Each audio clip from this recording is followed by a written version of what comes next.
So, you've decided to take the IELTS exam. Congratulations! Success starts with IELTS. The speaking test is divided into 3 sections. Part 1 is the introduction and general questions. Part 2 is the long turn, and Part 3 is an analytical discussion. It's important to understand the criteria on which you will be tested in the IELTS exam. First, we consider the criteria of fluency and coherence. This is one of 4 criteria on which you will be tested. We'll cover the other 3 in later videos. Fluency and coherence refer to your ability to speak at length, including organizing ideas logically and appropriately signposting. It also refers to your ability to express and justify opinions and to discuss and speculate about issues without long pauses or repetition of the same words. Signposting is the use of words or phrases that indicate the direction of your thoughts. We will give you some examples of this in a moment. Many students try memorizing large portions of speech to repeat during the speaking test, but this can add unnecessary stress and sound unnatural. We don't recommend this approach. Here are a few tips to improve your speaking test performance. As you are speaking about a topic, build on your point of view by adding a few details. For example, if the question is, "What do you do?"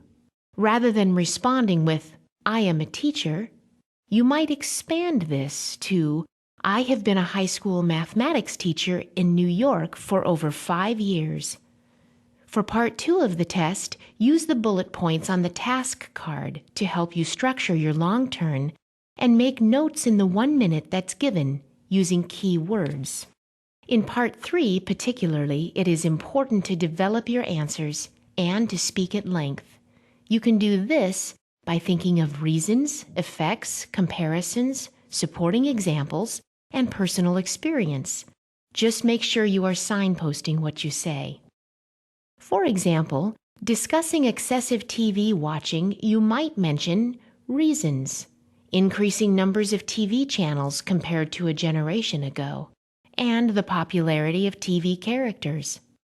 Effects, increasing obesity levels, eyesight problems, and other health issues. Experience, my nephew watches nothing except cartoons. He will not study. Here are some examples of signposting for Part 3 of the test. Compare-contrast. In my view, there are 2 main differences. Responding to a point. Yes, I agree because, or I'm not sure I agree with that. You see, speculating on the future. I think we'll probably see a lot of, or maybe there'll be more, or it's unlikely that we will have. Practice is the key to increasing your fluency. There are no shortcuts. Practice using English in everyday communication as much as you can. Record yourself talking about different subjects. Then play it back and listen for linking expressions, hesitation, words you may be repeating, and times when your speech is slow. This will help improve your fluency. The assessment criteria is the only thing on which you will be tested. You will not be assessed on your appearance, body language while speaking in the exam, or your creative ideas. IELTS examiners are very consistent with their application of the IELTS assessment criteria. It is the same assessment given everywhere in the country and everywhere in the world. For more information, please see the other speaking test videos, lexical resources, grammatical range and accuracy, and pronunciation.